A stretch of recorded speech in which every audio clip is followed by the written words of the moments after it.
हज़रत अली अलैहिस्सलाम तो किसी साहबी ने पूछा ना कि अमीरुल मोमिनीन, क्या इस कुरान पाक दे अलावा भी तुहानू कोई इलम आ कि हर मसले का हल तुसी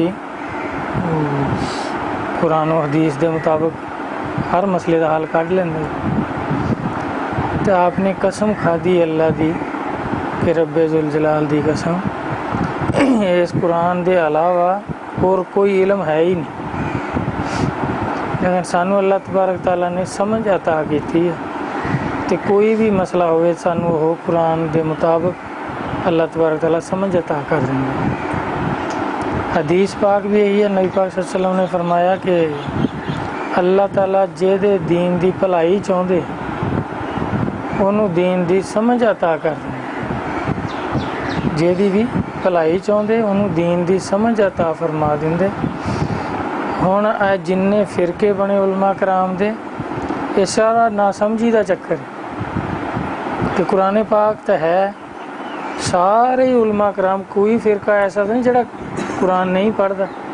कुरान पाक पढ़ते आ लेकिन समझ नहीं आई, फिर अलग-अलग फिरके बनाते चले गए, कुरान के खिलाफ तफसीर लिखन लग पेंदे। जिस तरह हम बुखारी शरीफ, मुस्लिम शरीफ वगैरह जड़ियाँ हदीसां आ किताबां, इन्हां च अपना ही तजाद, इन्हां दे लिखण वालियां दा तजाद नहीं मुकदा। हुण जेहड़े पुरानी अपने कोल जिल्द पई है ना बुखारी दियां जिल्दां, वो कल मैं ते अताउल्ला देख रहे थे, वो इन्ना उहदे च फर्क आ। वो पुरानियां च हैगा कि जी इन्हां नूं हज़रत साहब नूं, बुखारी साहब नूं 6 लाख अहादीस जुबानी याद सी और सारियां सही सी। ਉਹਦੇ ਵਿੱਚੋਂ ਉਹਨਾਂ ਨੇ ਛਾਂਟ ਕੇ 9000 ਹਦੀਸਾਂ ਲਿਖੀਆਂ ਜਿਹੜੀਆਂ ਬੁਖਾਰੀ ਸ਼ਰੀਫ 'ਚ ਮੌਜੂਦ ਹੈ। ਹੁਣ ਜਿਹੜਾ ਨਵੀਆਂ ਆਪਾਂ ਨੂੰ ਗਿਫਟ ਮਿਲਿਆ ਉਹਦੇ 'ਚ ਮੈਂ ਕਿਹਾ ਦੇਖੀ ਤਾਂ ਉਹਨਾਂ ਨੇ ਕੀ ਲਿਖਿਆ। ਉਹਦੇ 'ਚ ਉਹਨਾਂ ਨੇ ਲਿਖਿਆ ਕਿ ਬੁਖਾਰੀ ਸਾਹਿਬ ਨੂੰ ਉਹਨਾਂ ਨੇ ਖੁਦ ਫਰਮਾਇਆ ਕਿ ਉਹਨਾਂ ਨੂੰ 3 ਲੱਖ ਹਦੀਸਾਂ ਜ਼ੁਬਾਨੀ ਯਾਦ ਸੀ, ਜਿਹਦੇ 'ਚੋਂ 2 ਲੱਖ ਜਿਹੜੀਆਂ ਸੀ ਉਹ ਗਲਤ ਸੀ, ਸਹੀ ਨਹੀਂ ਸੀ। 1 ਲੱਖ ਸਹੀ ਸੀ। ਉਹਦੇ 'ਚ 6 ਦੀਆਂ 6 ਲੱਖ ਸਹੀ ਸੀ, ਉਹਦੇ ਵਿੱਚੋਂ ਛਾਂਟੀਆਂ। ਇਹਦੇ 'ਚ 2 ਲੱਖ ਸਹੀ ਨਹੀਂ ਸੀ ਜਿਹੜੀ ਉਹਨਾਂ ਨੂੰ ਜ਼ੁਬਾਨੀ ਯਾਦ ਸੀ। ਮੈਂ ਕਿਹਾ ਤੋ ਹਜ਼ਰਤ ਸਾਹਿਬ ਜਿਹੜੀਆਂ ਸਹੀ ਵੀ ਨਹੀਂ ਸੀਗੀਆਂ ਉਹਨਾਂ ਨੂੰ ਕਾਹਦੇ ਲਈ ਯਾਦ ਕਰਦੇ ਰਹੇ, ਹਿਫਜ਼ ਕਰਦੇ ਰਹੇ, ਉਹਨਾਂ ਨੂੰ ਛੱਡੀ ਜਾਂਦੇ ਵੀ ਆ ਨਹੀਂ ਸਹੀ ਛੱਡ ਦੋਗੇ, ਕੀ ਕਰਨੀ ਯਾਦ ਕਰਕੇ।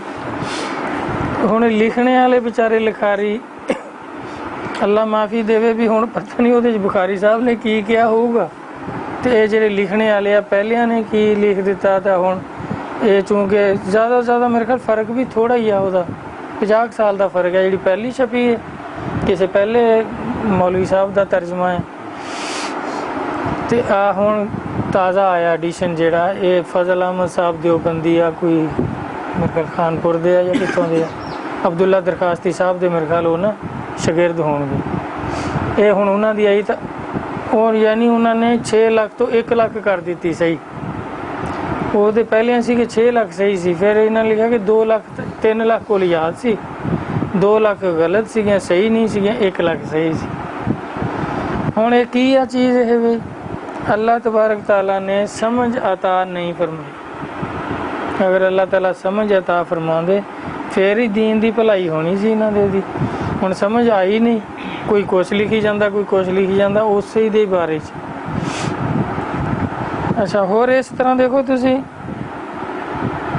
हुण इन्हां ने की कीता, 3 जिल्दां बुखारी शरीफ दियां, पहली जिल्द च उन्होंने पहला पारे तो शुरू करके 10 पारे जोड़े आ इन्हां दी तफसीर की थी, ये जो अहकाम हैगे उन्हां दी तशरीह है। दूसरी जिल्द च 11वें सपारे तो शुरू किया तो 20 सपारे जो 20 तक, इस तरह 10-10 सपारे एक जिल्द च उन्हां दी तशरीह कर दी।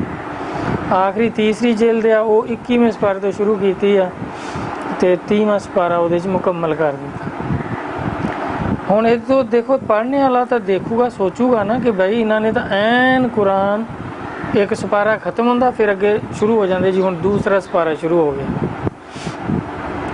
इस तरह ही फिर तीसरा हो गया। हुण सपारा वाइज ऐत वाइज ਉਹਦੇ 'ਚ तफसीर लिखी, ਉਹਦੇ मुताबिक हदीसां जमा कीतियां और हदीसां ਉਹ ਜਿਹੜੀਆਂ कुरान ਦੀ तफसीर करदियां। ਹੁਣ ਜਦੋਂ ਉਹ ਐਤਾਂ ਆਈਆਂ ਜਿਹਦੇ 'ਚ अल्लाह ताला फरमांदे आ कि ਜ਼ਾਲਮ ਕਹਿੰਦੇ ਆ नबी ते जादू हो गया, ਜ਼ਾਲਮ ਕਹਿੰਦੇ ਆ कि नबी ते जादू हो गया। मुसलमानों ਨੂੰ ਕਹਿੰਦੇ कि मुसलमानों ਤੁਸੀਂ ऐसे आदमी की पैरवी करते हो जे ते जादू होया होया। तो अल्लाह तआला मंगे आ नबी देखो किदां दियां निशानियां, किदां दियां कहावतां तुहाडे लिए कहंदे ये ज़ालम। तो अल्लाह तआला ने फरमाया कि एक गुमराह हो गए, कदी नहीं हिदायत पाउणगे। हुण इहदे च जादू की कहानी कित्थों आ गई भी पूरी कि सरकार ते जादू हो गया, फिर वो पुतले बन गए, उहदे सूइयां लग गईयां, फिर जिब्राइल फिर साल भर आप नौज़बिल्ला बीमार रहे, आप ते असर हो गया सी जादू का। फिर जिब्राइल अलैहिस्सलाम मैकल अलैहिस्सलाम जी पूरी कहानी है। फिर उन्होंने दसिया जी वो खूज पुतलाया, वो कढ़िया, फिर सूरत फलक सूरत नास भी नाजल हो गई, जबकि वो मक्के शरीफ नाजल हो चुकियां सी। ये 7 हिजरी का वाक़या लिखते हैं। हुण की समझे बई ये, फिर हुण किदां पढ़ने वाला तो यह समझेगा कि भाई इन्होंने तो एक एक ऐत एक एक सिपारे के मुताबिक हदीसां दर्ज कीतियां, तो हुण कुरान के खिलाफ किस तरह हो गई भी वो हदीसां। फिर हुण अल्लाह ताला ने अगर समझ अता कीती हुंदी साडे उलमा कराम नूं ते वो ये तो नहीं फिर होना चाहिए सी कि कुरान के खिलाफ तफसीर किदां हो गई। इसे तरह ही देखो कुरान पाक च कोई वाक़या भी है ना, अल्लाह ताला ने शुरू च ही फरमाया ज़ालिकल किताब ला रैब फी, ये किताब मेरी किताब आ, मेरा कलाम आ, ये मैं नाजल कीती आ, अलहामी तरीके नाल नाजल कीती आ, इहदे च शक कोई नहीं। तो हुण इहदे च शक कित्थों हो गया बई मुख्तलिफ फिरके जिहड़े आ वो तो शक नाल ही है ना। फिर एक ने क्या या नहीं मतलब, दूसरा मतलब आ, वो दूसरा फिरका बन गया। ये देखो कोई वाक़या अल्लाह ताला ने सिर्फ दिलचस्पी लई एवें खाम खा लई नहीं दर्ज किया, मुतकियां लई इहदे च हदायत आ, ते जेड़े मुतकी नहीं उन्हां लई कोई हदायत नहीं। जिन्हां नूं खुदा दा खौफ ही नहीं वो तो ये तो नहीं डरते ना, वो तो अपना जो करना करी जाना, जो मर्जी अल्लाह कही जावे, जो मर्जी अल्लाह दा रसूल कही जावे। हुण इहदे देखो सूरत काफ विच बलम बौर का किस्सा है ना। हुण बलम बौर अल्लाह दा कामल वली सी, ओदी वलायत विच कोई शक नहीं, मुस्तजाब दुआ सी, जो दुआ करदा सी कबूल हुंदी सी। ओदी कौम नूं यानी ओदे रिश्तेदारां नूं, ओदी बीवी दे रिश्तेदारां नूं, जिहड़े ओदे सक्के सी, उन्हां नूं सारिआं नूं यकीन